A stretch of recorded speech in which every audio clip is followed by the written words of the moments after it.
Welcome to our webinar. We're going to talk today with Dr. Cheryl Burdette, ND. By the way, you get CE credit for this if you've registered. This is a free webinar sponsored by Endurance Products and Innovision Professional Media. Dr. Burnett is the co-founder of Precision Point Diagnostics, a laboratory that focuses on gut-based health and wellness. She designs clinical profiles and trains clinicians on their utilization. Precision Point Services has an international presence and is distributed in over 15 countries. She's also the Director of Education Naturopathic Residency Program at Progressive Medical, one of the largest integrative clinics in the Southeast. She's on the board of advisors for an Inc. 500 supplement company. She's a partner in Thura Dura, a physician line distribution in Germany. She serves, when do you sleep? She serves on IRB boards, is involved in the study, design, and translational research, and has lectured extensively worldwide. She's designed and teaches the clinical curriculum for Origins Incubator, a practice management group that has helped to launch many successful practitioners. Her passion is teaching about the practices of integrated and naturopathic medicine to increase awareness of evidence-based natural therapies, to both rule in and rule out tools that are effective in patient care. Dr. Cheryl, thank you for being with us today. All right, let's do it. So, my name is Dr. Cheryl Burdette, and thank you for having me here today. And as a naturopathic doctor, somebody 20 years in the naturopathic and integrative functional medicine space, 20 years plus, Yeah. I of course respect the power of nature. And I think that this is the distinction that integrative medicine earns, that we're not merely focused on an ICD-10 code, a diagnosis, but we're thinking about that process behind the diagnosis too. And when we marry these things together, that's what allows us to get to root cause medicine. And within this paradigm, I think that there are many times where, for us, we are thinking even more about how to strengthen the person. What is their mental, emotional Mm-hmm. stress like? What's their nutritional status like? What's their oxidative stress like? Their inflammation, toxic body burden. And if we can get those pieces right, many conditions will improve as well. So we think about how to harness the power of nature. And so when we think about that, we think about what are some of our most powerful tools? What are some of the things that are so epigenetic, that turn on so many various pathways, that have large association with health across the chronic disease spectrum? Yeah. I of course respect the power of nature, and I think that this is the distinction that integrative medicine earns, that we're not merely focused on an ICD-10 code, a diagnosis, but we're thinking about that process behind the diagnosis too. And when we marry these things together, that's what allows us to get to root cause medicine. And within this paradigm, I think that there are many times where, for us, we are thinking even more about how to strengthen the person. What is their mental, emotional Mm-hmm. stress like? What's their nutritional status like? What's their oxidative stress like? Their inflammation, toxic body burden. And if we can get those pieces right, many conditions will improve as well. So we think about how to harness the power of nature. And so when we think about that, we think about what are some of our most powerful tools? What are some of the things that are so epigenetic, that turn on so many various pathways, that have large association with health across the chronic disease spectrum? So when we look at, large scale analysis, for example, here, 33 studies, meta-analysis, what it's showing you is the amount of activity per week week and your relative risk of disease. And you can see your relative risk drops, right, more significantly up to this 1200-minute mark. And so what the data says is really around 1500 minutes a week. And so again, as we look back through the studies, like I said, American Cancer Society says 30 minutes 5 times a week decreases your risk of cancer by half. That same amount decreases neurologic conditions by about 60%. That same amount decreases significant cardiovascular events by 30 to 40%, depending on what we read. And so that's really the benchmark. I mean, you can do more, but you can see this big drop happens as we're getting into that ballpark of about 1500 minutes a week. And you get a little drop off of that, but not as much. So that's the goal. That's where we want to get people to. That's the level that's going to confer the most health benefit. And so then we ask the question, okay, well, if exercise is so profoundly good for us, why is it good for us? And so one of the reasons that it is good for us is because it increases the amount of our mitochondria. And mitochondria, we know, are associated with a host of benefits. They help us to manage reactive oxygen species or free radicals. And we know the more free radicals, the more reactive oxygen species we have, the more chance for risk for mutation to the DNA, the more chance for accelerated aging. Better mitochondria increases metabolic function. And this is where ATP is produced to give us more energy and to give us more performance for things like exercise or just daily living. But we also know that mitochondrial function is associated with things cognitive and decreasing age-related deterioration and perhaps even longevity. So this is a schematic that we are probably familiar with, and here we see healthy mitochondria and young aging, and you're producing lots of ATP, the energy source, and a byproduct of that is some level of free radicals. And so as we age, as we deal with more nutrients and more oxygen, as there is an increase in free radicals, there's a decrease in our ATP production. It's a basic part of our biologic clock, a basic part of what time does to us. And as the mitochondria die, energy production dies. As energy production dies, organs die, and then we shut down. And as we know, well, life is not forever. So, but the things that we can do to improve longevity and improve quality of life have to do with keeping this balance of free radicals and minimizing oxidative stress. And so as we do that, we see kind of different tiers in what's going on. And so as we have more and more oxidative stress, you'll see, for example, more and more depletion of things like glutathione. You'll see that the mitochondria become more permeability, and this is a hallmark of much of the chronic disease out there.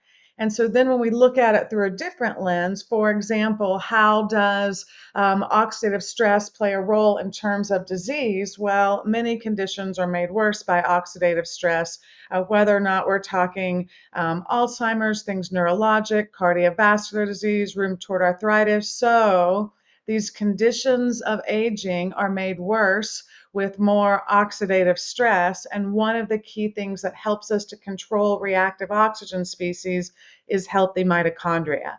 So another way of saying this is, when do we see decline in the mitochondria? What are mitochondrial diseases? And of course, we think about things neurologic as a major category of mitochondrial disease. We think about things cardiovascular as a major category of mitochondrial disease. Why? Because these areas uniquely need lots of energy. Mitochondria making ATP. In fact, the heart makes, the cardiovascular tissue makes more ATP than any other type of tissue in the body, unless you're male. Sperm has the highest need for ATP, followed by things cardiovascular, and then followed by our brain. Also, we know as mitochondria produce less energy, of course, this increases things like obesity and even things on the cardiometabolic continuum like diabetes as well. So the healthier the mitochondria, of course, this helps in terms of overall energy and decreasing rate of aging.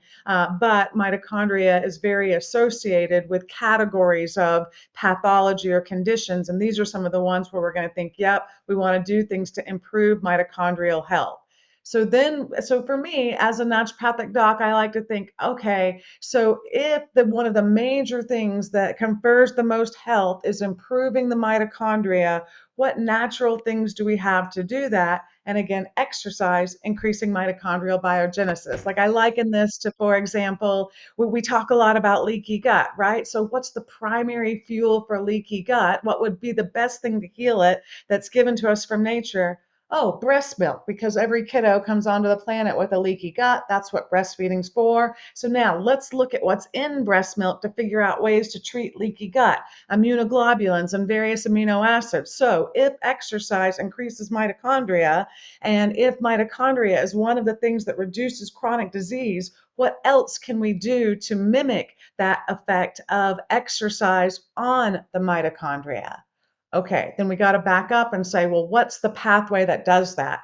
When we exercise, what occurs? And it turns out it turns on this pathway called AMP or AMP activated protein kinase, AMP kinase. And so when that pathway turns on, this is when the muscles are saying, okay, I'm under more stress. I'm starting to use up some ATP, so I need to turn on the mitochondria to make more. And when that occurs, you begin to see things like sugar, glucose move from the periphery into the skeletal muscle so it can be converted into energy. When it's out of the periphery, it no longer does damage to proteins. It doesn't glycate things. It doesn't glycate red blood cells, increasing things like hemoglobin A1C. When we turn on, when AMP kinase comes on, it turns on more production of energy. It also turns on something called PGC1 alpha, and this results in more mitochondrial biogenesis. So the signal from exercise promotes remodeling in the muscle. It's well known that when there's mechanical damage, of course, we increase our production of ATP for recovery, but this exercise also results in an increase in something called NAD. And NAD is the major thing that recycles used up ATP back to its active form. So moves AMP back to ATP, but also exercise turns on a pathway in terms of increasing something called sirtuins. And sirtuins come on in species that live longer. And we'll look at some other ways besides just exercise to increase sirtuins as well. So the benefits of aerobic exercise are huge, and so the more that we exercise, you can see as we increase in years down here, the older that we get, if we have been chronically exercising, you see you have the least increase in terms of chronic disease. So this is people above that 30 minutes 5 times a week, moving into like the hour, more 5 times a week into that range. But regular exercise, 30 minutes 5 times a week, still puts us well below inactivity and certainly obesity in terms of when we're all the way out, 80 or so, really having a much lower risk in terms of various chronic disease. So a large return on investment.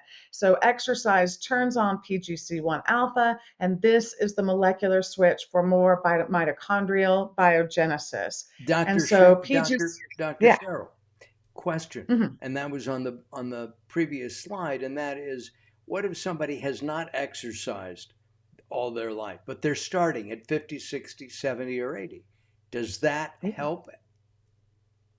Absolutely. Now, sometimes there can be, for certain reasons, damage that's already done, but in general, not that is not that's not really the what the data says. So, for example, they did a study where they looked at males that were late 20s, early 30s, and then compared them to men that were mid 70s, and they put them on the same or similar exercise regimes as well as a similar diet. And they found in a 12-week period, the only difference in muscle gained when there was matched activity was about a 3% difference in the younger population. So many of the things that we tell ourselves, well, I'm older, I just can't do this anymore, that's really a matter of, well, what we're telling ourselves. The more you don't do it, the more you can't do it. My 98-year-old aunt, who I guess she did pass at late 98, almost 99, she lived up a flight of steps in her condo, and for years since she was 50. So for 48 years, people were telling her, you need to get off that top floor. You need to quit walking those steps every day. You need to move downstairs. And she never did it. And I'm a firm believer the reason that she was always able to walk those stairs is because she always walked those stairs. And that's what we see with exercise as well, that it's never too late and that we can regain a lot of function by engaging in these activities.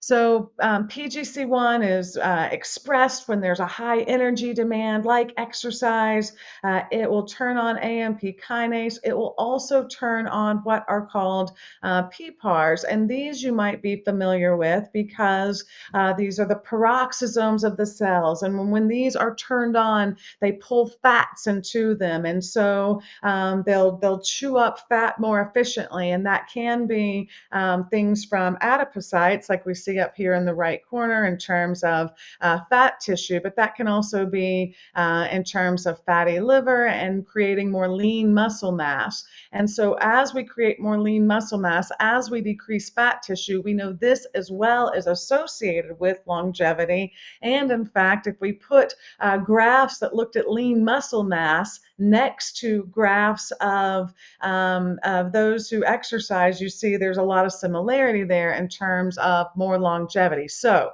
simple thing is, if we turn on PPAR, we chew up more fat. It leans us out, so the weight loss is there, but also that longevity component as well. So if we exercise, we upregulate AMP kinase. This turns on PGC1 alpha, but you can see there are other things that do this as well, like our sirtuins or even nitric oxide. And so as we turn on these pathways, we increase the amount of mitochondria, we remove fat from where it can't be used and turn it into energy, and we also turn on antioxidant defense systems that help with detoxification as well. So again, a profound amount of help from these exercise pathways.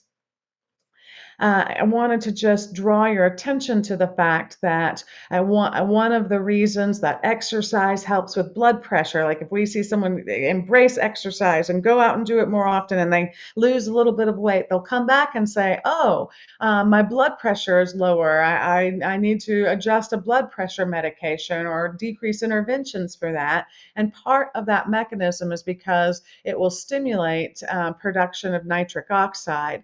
And so when there's more production of nitric oxide from endothelial nitric oxide synthase, you can see this too is a stimulator of mitochondrial biogenesis, like we see in this pathway. So turning on our exercise pathway for ultimate gain. So if exercise gives us this benefit, if these pathways from exercise do these things for us, what can we do to mimic it? Well, so also other things that we see associated with longevity in the research is caloric restriction. And this is why we see so much discussion around intermittent fasting, because it mimics caloric restriction. And back even in the 30s, what they discovered was that when mice were fed when they had fewer calories, 30 to 40% fewer calories, they lived for about 40 to 50% longer. Well, if you've ever counted your calories, taking them down 30 to 40% is pretty extreme. You can often be hungry, but if it gives us this kind of longevity, what can we do to mimic caloric restriction? And intermittent fasting is one of those things. And so here you see if you're non-calorically restricted, they died right here between 30 and 40 months. But those who are 65% calorically restricted had almost a 50% increase in survival. And so we see these people at Harvard. There's a group at Harvard, the Harvard caloric restrictors, and they try to mimic this, and they eat weird green slurries that are, very nutritional, very nutrition dense, but not very caloric dense. And you see write-ups of this group, and it's fascinating to hear. So they're doing self-experiment to see if this will cause them to live longer. But again, take what you ate today, cut it in half. Not always the easiest thing to do, but very meaningful. So, what we know is that caloric restriction can improve lifespan, and that it too turns on these sirtuins that are associated with longevity, turns on AMP kinase, turns on these peroxisomes, is involved in DNA repair and decreasing oxidative stress, increasing autophagy when cells have died, improving insulin-like growth factor, which when it goes up increases our risk of cancer, decreases NF-kappa B, which is a highly inflammatory pathway, even helps with things like depression and anxiety, and this is all from caloric restriction. So, if exercise and caloric restriction confer so much help because they increase PGC1 alpha, what can we borrow from in terms of some of our natural wisdom that will do similar things? And so when we look at nutrients out there, resveratrol, that is very high, we always think of it from grapes, right? And in wine, and we think of this French paradox where people that drink wine and the French who eat more fats gain less fat than we do here. And that French paradox is ascribed to the potency of resveratrol. And we know that resveratrol will do things like increase peroxisome activity, but it also turns on these same sirtuins that come on when we calorically restrict. Niacin increases sirtuins as well. And niacin, very, very powerful nutrient, and I think often overlooked. We'll see various discussions around things like cholesterol and different botanicals, maybe some amla or red rice yeast be discussed, but I always wonder why niacin lacks popularity for this, because even the AMA says it's the first thing that you should do after diet and exercise to lower cholesterol. We're going to look at data about how it also increases NAD, the major thing that keeps the mitochondria reduced. And so Hoffer, back years ago, even talked about niacin being powerful enough to reduce things like schizophrenia. There were these prisoners of war, World War II, and they were very nutritionally depleted and looked a lot like pellagra. And so they had joint pain and anxiety and, of course, depression. And he put people on high doses of niacin, and with two weeks saw a lot of that remit. So we know it's a very powerful nutrient. And so we'll look at some of the reasons it's underutilized, but ways around that so we can really embrace the power that it has.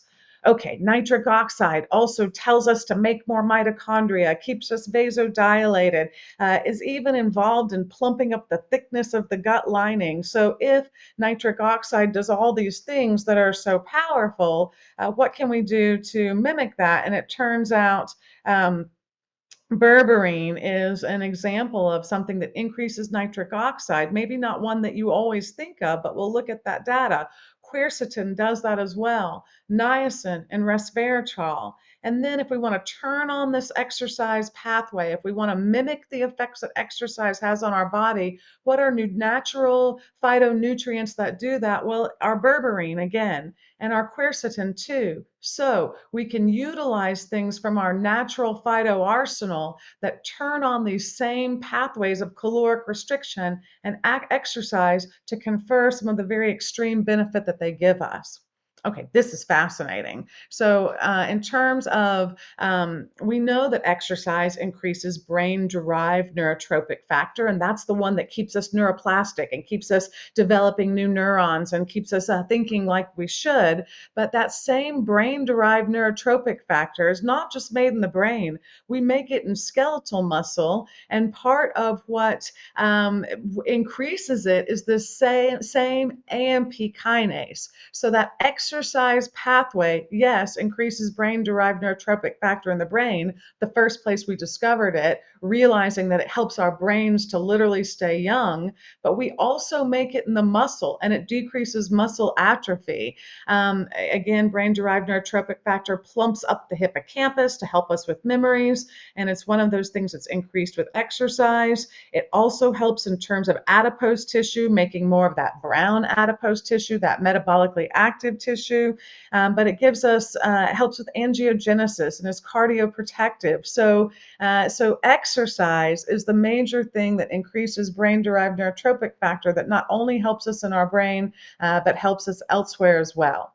Okay, so the pharmaceutical industry is onto this. They're like, ooh, yeah, if we can find a drug to modulate this AMP kinase pathway, we got a home run. And so they did. They figured out this AICAR um, uh, uh, um, drug, and they found, yep, it mimics this it turns on AMPK. It mimics the effects of exercise. And when people took it, they had a 44% increase in endurance, and so it kind of slipped into use. It increases VEGF, which increases angiogenesis, giving more oxygen to the muscle for our intense exerciser. And so they said, oof, yeah, this works so well. It's definitely in that performance enhancing category. So the Olympic Spanish cycling team got in big trouble for it, and their doctor was arrested for doping. But they're trying to harness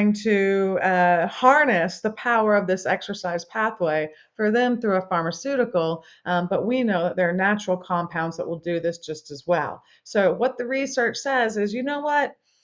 All these pathways, AMPK to PGC1 alpha, stimulated by nitric oxide and by sirtuins and et cetera. We really need polytherapy for this. And so they go on to talk about how a drug probably isn't going to be as useful because it binds more tightly to one receptor site.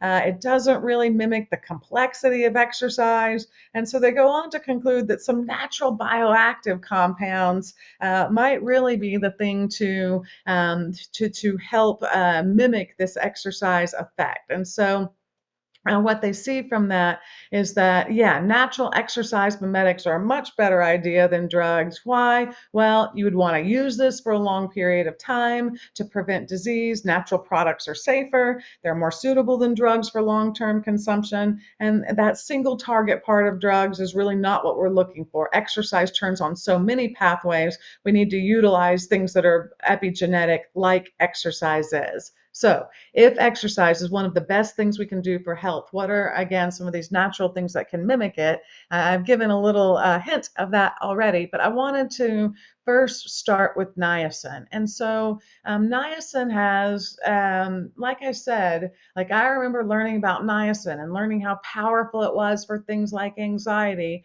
and also for lipids as well. And when we look at some of its mechanisms of action, for example, it blunts beta ATP synthase expression, and by doing that, you will actually increase production of HDL, our good healthy cholesterol.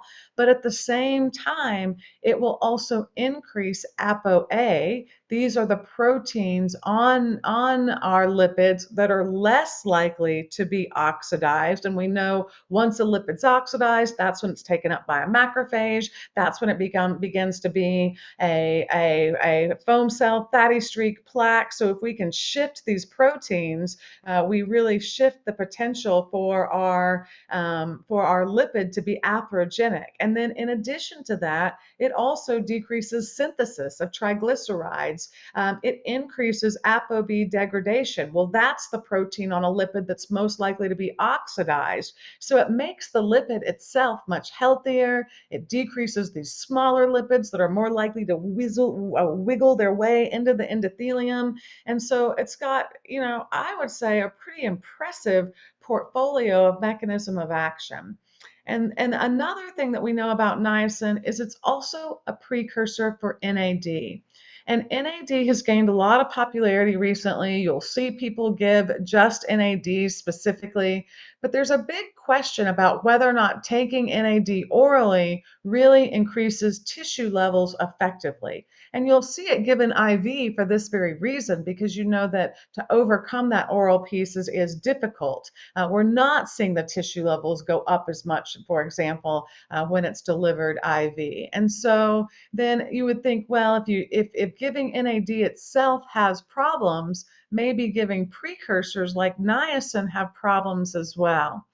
And so, first to that, it turns out that niacin is better able to produce NAD than even some of these closer precursors like NMN. When compared to NMN, you will get more NAD from niacin. A second thing to consider is that niacin also increases production of these sirtuins, which turn on production of NAD.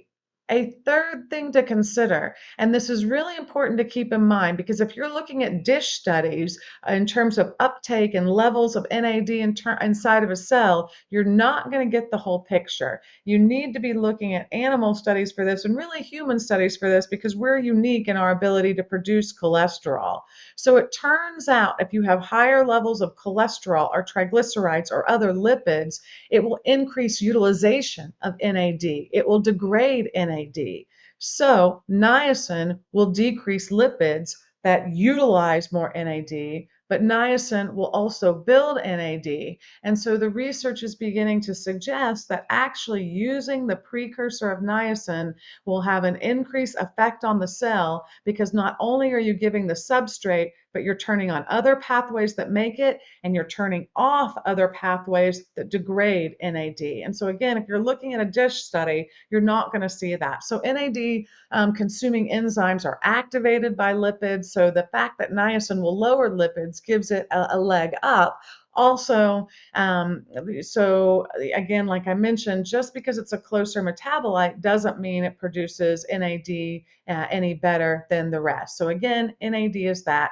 It's that's that step that recycles AMP to ATP to make more energy inside the cell. And so when there's higher levels of NAD, you will see more activation of sirtuins. And so again, those are the same things that come on when we calorically restrict, and caloric restriction is one of those things that's associated with longevity. So sirtuins and NAD regulating the mitochondria, NAD also helping in terms of that redox potential, keeping the mitochondria reduced so that it's able to continue to make ATP. So it's not that shriveled up picture of the mitochondria that we saw on the second slide. And so the more we can increase the NAD, the more we can keep the cell alive. There are other precursors. Tryptophan is another example of a way that we make NAD, but niacin has the advantage of turning off those other enzymes that will degrade NAD. So when I think about niacin, and I'll get this question a lot, oh, what are you using to lower cholesterol? And I always kind of wonder, like, why is it so much of a question? Because niacin works so well, and why do we wander to these other things for that? But the big answer to that is not the data. The data is fabulous, but a flushing that happens when we take niacin. And so if you look at studies around niacin, you'll see as much as 50% will drop off their use of niacin within the first year. However, in fairness, you do see about that same statistic for statin use as well. People don't like the muscle aches and some of the fatigue they get from that. So there's some dropout from both of those. But for niacin, it's this flush that you get, this warmness that you feel. I don't know if you've ever had, for example, an IV of niacin. It's really apparent then this warming that happens all over your body. And in fact, sometimes we want this. And so for something like a scleroderma, where we're not getting good blood flow and the tissue is so, where your hands are so painful when you go out in the cold because of that lack of blood flow, you'll even use a niacin to create a flush to get more blood flow. Or even before certain therapeutics like radiation, sometimes getting more blood flow to the area, there's a synergy there as well. But For most people, we really don't want the flush. We don't want to feel bad. We've already got to take a supplement. That's already one more thing to remember. That's already bad enough. So anything that makes it difficult decreases compliance. And then so then we thought, okay, well, let's mess with the molecule and to make it so it doesn't flush. Like, so maybe something like a niacinamide. Well, that doesn't create flushing, but it also is not nearly as successful at lowering lipids. Okay, well, how about an inositol hesitate, another forms of niacin, inositol form of niacin? Well, it turns out that that can be even little bit more liver toxic. So really, niacin in its original form is where it works the best. So what else can we do to overcome this flush? Well, a great way to do that is to just put it in a nice, clean wax matrix. Nothing weird. Carnauba, rice bran, just wax. And so when it hits something that's 98.6 degrees, i.e. your belly, it just slowly dissolves. And now you get this extended release of niacin into the system. It's not getting in all at once, so you avoid that flush, but you haven't altered the molecule at all. So this is a way to eliminate that flushing, but without altering the niacin, and allow that steady state dissolution for 6 to 8 hours, allow really easy BID dosing, twice a day dosing, and a way to get all these benefits from reducing anxiety to lipids to being one of the better ways to increase NAD inside the cell that helps the mitochondria. So NAD strategies are utilized for mitochondrial disease. You see a lot of NAD utilized, for example, for addiction disorders. And again, when we think back to some of the original studies with niacin, there's a lot of them around things like anxiety and depression. And so the niacin could be helpful for a couple of mechanisms there. Okay, berberine. And I'm much a fan of berberine. And so, as you go through naturopathic medical training, we're certainly taught that berberine is one of our go to natural antioxidants. But from there, we began to learn over the years how it's really such a performer in terms of metabolic health as well. So, remember this schematic where we saw enos increasing nitric oxide, turning on PGC1 alpha, and eventually stimulating the mitochondrial biogenesis. Well, it turns out that berberine is a way to increase endothelial nitric oxide synthase. And so if you're like me, you're like, well, wait a minute, I thought I used arginine to do that, or maybe some other things like beets or whatnot. And sure, arginine is a possibility. It's your substrate that feeds in there to make nitric oxide. But there are some conflicted studies with arginine, and we do know that when we use more arginine, it increases the activity of arginase, and arginase breaks down your arginine, so you have to use more and more over time. So other strategies to increase our production of nitric oxide, which will produce more mitochondria, become quite important. So berberine has all kinds of mechanisms of action besides being a natural antibiotic. It turns out that, first of all, even though it's a natural antibiotic, there are at least 6 studies that show it's sparing of our good, healthy flora. And for me, that was a big deal because I thought, if it's like a natural antibiotic, does it kill off my microbiome? And so should I not use it long term? Well, it turns out the answer from the research is no, it doesn't. It's sparing of our microbiome.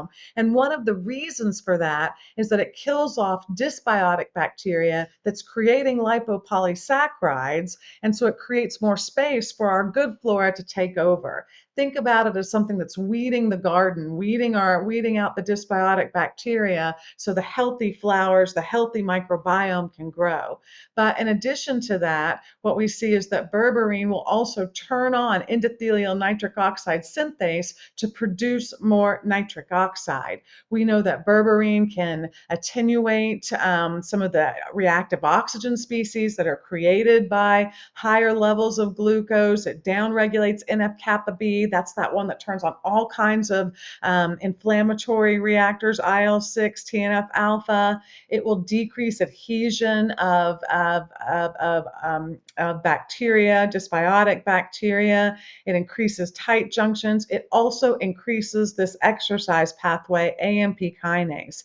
And for a mnemonic, one way I think about it is kind of like, in a way, a natural metformin. And in fact, there's been some comparison studies that show berberine to work as well as metformin in early diabetics. Again, the issue can be some of the delivery and the absorption, but we're going to look at and getting to a therapeutic amount without having to take handfuls of capsules. So we'll look at some strategies around that. But ultimately, berberine protects the endothelium, which plays a role in blood pressure and turns on this exercise pathway that helps with diabetes and, of course, cardiovascular disease. So the more I learn about berberine, the more I really appreciate this botanical for so many things that it does. Berberine also will decrease attachment of oxidized LDL to the endothelium. So if it can't attach, this is one of the major things that kicks off, beginning to form a plaque. And you form a plaque, you get less oxygen delivery to the tissue. That makes us tired. You form a plaque, it breaks off, it lodges in your heart, it lodges in your brain, hence pathology is born. Well, berberine decreases BCAM and ICAM, those adhesion molecules, to keep oxidized LDL from sticking. Berberine also, as I mentioned, increases nitric oxide production, and it does this by increasing endothelial nitric oxide, not inducible nitric oxide. And so the difference there is that this one is much less likely to overproduce nitric oxide, so we don't get peroxynitrates from that. And again, remember that berberine is also decreasing NF-kappa B, decreasing inflammation in this by this mechanism, to also as another way to prevent reactive nitrogen species, because it's decreasing inflammation. It also decreases these endothelial microparticles that can create dysfunction in the vessel, and it will increase these receptors that clear these endothelial microparticles that do a lot of damage. So a lot of things that it does. Okay. If you're like me, you're like, okay, Cheryl, so you're talking about berberine increasing endothelial nitric oxide synthase, but that's in the endothelium. What does that have to do with the mitochondria? Those are two separate parts of the tissue. Well, it turns out that if we can produce more, so here we're seeing insulin resistance, and it decreases our exercise pathway, and then it decreases endothelial nitric oxide, so we have less nitric oxide. But if we can do things like berberine that work in the opposite direction, then we'll prevent uncoupled endothelial nitric oxide. Will prevent some of this mitochondrial dysfunction. So there's a crosstalk that occurs. And when we have more nitric oxide, you see that tells the mitochondria itself that to have less dysfunction. So there is a conversation between vasodilation that happens in the vessel and then what happens, for example, in smooth muscle and the mitochondria there, or mitochondria in the endothelial cell too. So there's a connection between this nitric oxide made various places that will help mitochondrial biogenesis. Of course, berberine also, like I mentioned, kills off dysbiotic bacteria and helps our good healthy flora. That too, we see will increase things like akkermansia. So when you're thinking about maybe someone who on a stool test has low akkermansia, and so we know akkermansia is associated with this lean body type, and akkermansia is associated with a thicker lining in the gut, and akkermansia is also associated with better cognitive outcomes. And so berberine will increase akkermansia as well, one more mechanism by which we're helping this overall longevity story. But the big issue with our botanicals, I mean, they're so wise, and they're practically magic, all the things that they can do. But the big issue is, can you get enough in the body? Turmeric, beautiful, decreases all types of inflammation. But the big issue is, can you absorb enough to really replicate what you see in the studies? And so there are ways around this. And so, for example, our standard berberine has a positive charge from nitrogen, and this positive charge minimizes the absorption. It knocks back from the gut lining. However, we can create a dihydroberberine, which has two hydrogen molecules added. It breaks that double bond, it neutralizes that positive nitrogen, and it allows it to get across the lumen in a much more effective manner. So if we use dihydroberberine, we have the same properties of berberine, but we've now increased the absorption fivefold. So for example, some of those studies that showed comparison from berberine to metformin were at 1,500 milligrams of berberine twice a day. Well, the most you're usually going to see of any berberine is 500 milligrams in a capsule. So now you're up to 3 capsules twice a day. Anytime capsule dose goes up, compliance goes down. So if we could use something like a dihydroberberine that has 5 times the absorption, then we can decrease that dose, we can decrease those capsules, we can increase compliance, we can increase better outcomes. In addition to that, if we do something that is sustained release, we take this form and also make it sustained release. It means you're getting it throughout the day. So the problem with things like berberine or resveratrol is I take resveratrol and that's going to peak super quickly in my plasma and it's back out again. So in order to get a nice sustained effect in terms of turning on sirtuins and turning on AMP kinase, I'm going to need to take it like every couple hours to really get that. Or I'm going to need to find some other forms, and we're going to talk about that. And in addition to that, put it in some capsules that are sustained release to make sure that we're getting these better outcomes. Okay, I want to make sure that we have a moment to talk about berberine as well. And I'm sorry, not berberine, but resveratrol. And so it's weird.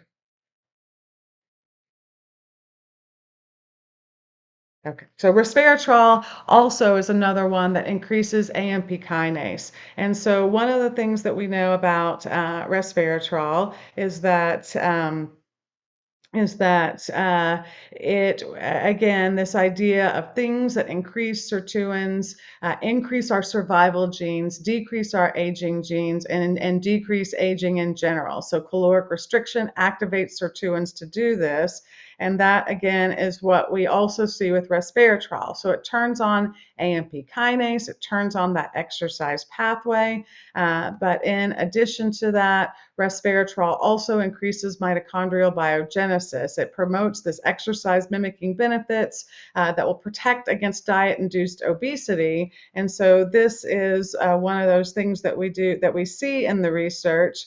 We see, well, I had some nice little pictures of a fat rat in here and then a thin rat. It seems to not like those slides for some reason. But anyway, so it was a great little bit on 60 Minutes a number of years back. And they had 2 sets of rats, and they had the fat rat and it was being fed a high fat diet, and then they had another rat that was being given a high fat diet plus resveratrol. And what you saw was that the rat that got resveratrol stayed thin, did not become the fat rat, but in addition to that, it could climb these mazes, it could climb these ramps much more quickly, and it could go through the mazes and remember what was going on more. So not only did it keep it thin, but it kept it much more cognitively engaged as well. And so we learned from this that resveratrol was really a great way to stimulate more mitochondrial activity and mimic what was happening in the lean rat. And the lean rat stays more cognitively aware, stays faster, didn't get stuck in these little mazes nearly as much. And so again, that French paradox, they have more resveratrol in the diet. See, I should have plenty of resveratrol in the diet because I'm from Georgia, and besides grapes, peanuts, and especially when they are cooked. So boiled peanuts, that wet, soggy food that we have in Georgia, also full of resveratrol. But for the French, they appear to be getting most of their resveratrol from wine, and that wine increasing these pathways that mimic exercise. Okay, so quercetin. And we saw quercetin also plays a role in terms of increasing nitric oxide. Quercetin also plays a role in terms of turning on AMP kinase. We learned a lot about quercetin over these past couple of years, right? We learned that it's also a zinc ionophore and moves more zinc into the tissue to have more of this immune stimulating effect. And so I just wanted to start with a nice list of all the places that we get quercetin from. And right there up top, onion, and that yellow onion, like a Vidalia onion here from Georgia, the quercetin is what gives it that yellow color. But you see, it's also in things like aloe and broccoli and cauliflower. There's lots of, they list for some of their fruits, apple and mango. There's also quercetin in kiwi. This is why you'll see kiwi as a gut-based intervention, used for irritable bowel disease, that quercetin that's anti-inflammatory for the gut, for example. And like when they compared quercetin to 10,000 other compounds out there, it was one of the best for decreasing adherence of dysbiotic bacteria to the gut. We know it's anti-inflammatory. We see it compared to cromolyn, one of the major drugs to address a higher histamine, and it can outperform cromolyn. So much benefit from quercetin also to the mitochondria. So quercetin has been shown to scoop up all these free radicals, but this piece of research says, it's not just the free radical thing.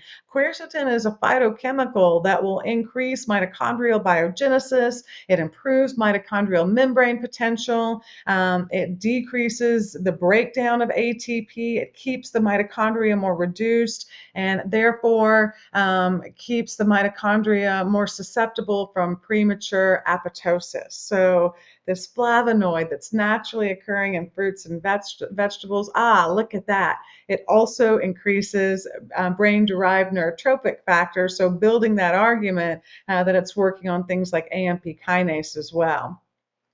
But again, the difficulty with quercetin is still that bioavailability issue. So if we can move it again to dihydroquercetin, remove that charge. As it comes in, because it's very hydrophilic, a very high molecular weight, the direct absorption of it is quite negligible. But the hydrolysis of quercetin glycosides and making it more lipophilic, a more lipophilic aglycone, this will get it into the body. And that's what this formation of dihydroquercetin does. It makes it more lipophilic and more absorbable, increasing the bioavailability. We know that like many quercetins just resist this hydrolysis, so they don't make it into the system. In fact, like rutin, for example, can deliver quercetin, but it really doesn't deliver it to the small intestine at all. It's got to be broken down in the small intestine, and then it delivers quercetin to more the large intestine. But if we can get it in, the half-life of quercetin is 11 to 28 hours, so we'll have this nice plasma level, but it's an issue of getting it in the first place. Here is a table that looks at some of the effects of quercetin on the mitochondria. And so what we know is that dihydroquercetin has 4 to 5 times the absorption of standard quercetin. Again, a way to overcome some of the limitation that sometimes some of our natural compounds have. But here we're looking at different studies that looked at quercetin effect on the mitochondria, decreasing membrane fluidity, improving in terms of improving ATP production, making sure thiol groups weren't used up, so more glutathione in the mitochondria, decreasing reactive oxygen species, helping to protect complex 1, complex 2, so a large level of activity of quercetin on the mitochondria. So that concludes our scientific portion of the presentation, the continuing education piece. And then I just want to move to some of the questions. And before we do that, just wanted to introduce you to a couple of products from Endurance Performance. And so one of the products that they have is the taxafolin complex. And this is the dihydroquercetin, 50 milligrams, but really you would multiply that times 5. So per capsule, 250, really getting a nice dose, getting a nice delivery of quercetin, 500 milligrams of vitamin C that that also helps with that absorption, and zinc as well. Another product from Endurance Performance is the dihydroberberine. And so, again, changing that berberine so we get more into the body. And so, if this is 150 milligrams, we get to multiply that times by about 4 or 5 there. So, getting more into that realm of times 5, 25, 750 milligrams. Did some math there. So, almost a gram a capsule. So, like for example, if we're thinking about SIBO dosing, we're probably thinking about 3 grams a day. That would put us, so 4 capsules would get us into that range, two twice a day. Usually when you're thinking about berberines from SIBO, it's lots of capsules. It's three times a day into that kind of range to get into that dose. So really nice in terms of delivery. The resveratrol 100 milligrams is in a standard, a sustained, so all of these notice are in a sustained release capsule. So that issue that bioflavonoids and antioxidants have of spiking real fast and dropping back, if I want to really reduce oxidative stress, I want to bathe that tissue in constant antioxidants. So sustained release is a way to do that. But then the resveratrol is also a trans resveratrol, and that process decreases the ability for the liver to remove the resveratrol, so you get larger and more circulation of the resveratrol by that mechanism as well. So there's two things going on here. It's the dihydroberberine, but also sustained release. The dihydroquercetin, but also the sustained release. The trans resveratrol, but also the sustained release. In terms of niacin, that Enduractin is the product that you would look at, and that comes in different milligrams, 250 milligrams of niacin, 500, 750 milligrams per capsule. So we are allowed to adjust this. There's also one that's not sustained release, and so that's the one that you want to use if you want that flush for something like a scleroderma. But otherwise, if we're managing lipids, if we're trying to increase NAD, this is the milligram. There are various milligrams amounts you can use. You can titrate people up according to dose, but really it takes the beauty of niacin and puts it in a form that greatly minimizes or almost eliminates a flush. And so this really helps in terms of compliance.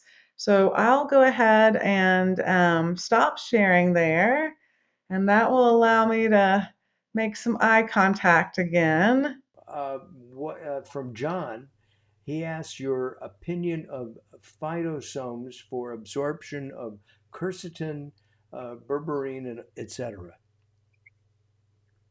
Yeah, I think that there's some possibility there. I think that we still don't have as much data as I would like to see quite yet. There is some concern that even within those phytosomes, that sometimes there can be some clumping, and that can prevent absorption. So as you're analyzing those, just really make sure that you are looking at clinical trials so that we're absolutely seeing that there's an impact from that. But I think that there's some good benefit to those delivery forms. And like we saw, when you can make things more lipophilic, that is another way to increase absorption into the body. Here's another question regarding the modified berberine. Since it doesn't need to be absorbed to function in SIBO, or does it? Is the modified version valuable for SIBO, or is it actually just a lower dose? Yeah, so I think when I think about this, I think about antibiotics that might be used for the same condition. And it's true that some of the antibiotics that are used, there is less systemic absorption of. But even when they're with systemic absorption with any antibiotic, it moves throughout our body and gets delivered to the tissue throughout the system. So it will get delivered back to the lining of the gut. But it's true, you might decide to say, okay, well, I'm going to use more dihydroberberine in terms of people on the metabolic continuum, people that have more cardiovascular disease or obesity or endurance issues or mitochondrial dysfunction. However, even though it is more absorbed, just like any antibiotic, that is well absorbed. Still, we still think of those as killing off your microbiome. And so that's one way of knowing it gets delivered back to the gut lining. So as you absorb dihydroberberine, it does get delivered back to the gut lining. But again, unlike conventional antibiotics, it's not nearly the offender in terms of killing off the natural microbiome. Here's another one. Nario asks, can berberine be used for other infections like respiratory bacteria, pneumonia? Absolutely. Go to natural antibiotic. I, um, I mean, we might do some other things for biofilm and whatnot, but for me, it's always going to be at the top of my list. Like if it's a sinusitis or any a UTI, anytime I might reach for an antibiotic, I'm thinking berberine. Um, are there protocols that can follow for the supplements? There are some white papers on the Endurance Products website, so you can look there. And then otherwise, I would be thinking about probably more like a one capsule dose of the dihydroberberine, one twice a day, for more things on your cardiometabolic continuum in terms of mimicking exercise and turning on AMP kinase, and I might be going higher for that if I'm using it as a natural antibiotic, but for By a the shorter way, period of time. got it. By the way, if you want copies of the slides, you can email Jen Palmer, ND, that's Jen Palmer, ND, at endure.com. That's ENDUR.com. And you'll be able to get the slides. And there's a lot of research available, by the way, at endureresearch.com. Endureresearch.com. Here's another one. Does berberine affect the good guy's microbiome? No, it doesn't. And this really puzzled me for years because I thought, if it is a natural antibiotic, and so initially in terms of things cardiometabolic, I was like, I'm fine using it as a natural antibiotic, but because that's more short term. But would I want to use it for somebody who's on the cardiometabolic continuum? Would I want to use it for a diabetic patient? Would I want to use it in an ongoing way? Because does it risk killing off our good, healthy flora? And so, as we look at the research around like aging and the microbiome, the major thing that begins to whittle away at your microbiome and turn on more aging is dysbiotic bacteria that's producing lipopolysaccharides. And the berberine kills that dysbiotic bacteria. And so when you do that, it's like weeding the garden. You're getting rid of the bad stuff, and now there's more room for the good things to grow. And so, as a consequence of using berberine, is you see an increase of things like bifidobacter and lactobacillus. And we have studies that tell us this now. We're not just guessing one way or the other. And so, what we know is that berberine actually helps to influence having more of a healthy microbiome. Um, Claire said she uses Enduracin and finds that she still gets a flush about 30 minutes later. She wants to know how common this is. Not super common, but there's some other things you can do to reduce that. Is when you first start taking it, take it with a meal, take it with your largest meal dinner, take a few bites, and then do the Enduracin. That's why there's different milligram amounts as well, so that you can titrate up. And for most people, they'll only notice that flush like for maybe even a week, and then it goes away from there. So sticking to it is really your best bet. Other things that can minimize a flush, a little bit of vitamin C can minimize a flush. Aspirin can too, but I don't really uh, recommend aspirin as a way to do that. I think that there are other ways that we can do that. But start with your dinner, and you should notice that dissipate after a period of time. Got it. Endurance products are good for sensitive patients in terms of dye, uh, non GMO, vegan. Are they all healthy? Oh yeah, very clean. Good. And yeah, so like that, for example, that wax matrix I talked about is nothing funky at all, just very natural canuba wax, rice bran wax that just very, dissolves because we're body temperature. So yes, very clean product line. Also, the fact that they're sustained release like that is another reason that they are easier on the sensitive patient because they're not getting a bolus of something all at once that their system can't handle or use. And by the way, if you want have more technical questions on the endurance product line, you can again email Jen, and I just moved her away. Jen Palmer ND at endure.com, and that's Jen Palmer ND at endure.com. We have time for just a couple more questions before we say goodbye. Here we go. Um, uh, and that is what's the dose for DHB for SIBO? So since we're looking at 5 times the absorption there, the capsule is 150 milligrams times 5. That gets us up to 750. And typically for me, I think about 3 grams for a SIBO patient. So 750, 1500. So two twice a day would be the dose that we're utilizing for a SIBO patient. I had to walk through the math there. All right, let me talk to our handlers here and see if anybody else. Oh, Steve, to everyone, if someone has an infection in the colon, would it be better to use straight berberine or or the dihydro version? So again, just like an antibiotic, so like so if you had diverticulitis, for example, you would be given an antibiotic, and it's that systemic absorption that then gets delivered back to the tissue. So I do think the dihydroberberine can be utilized there as well. And as we absorb it systemically, it gets delivered back to the tissue, even the large intestine. Got it. Well, I think we are out of time. I think we said 5:15 and 5:12 uh, Pacific time. Uh, Dr. Burdette, you're terrific. That's a lot of information, and we really appreciate that.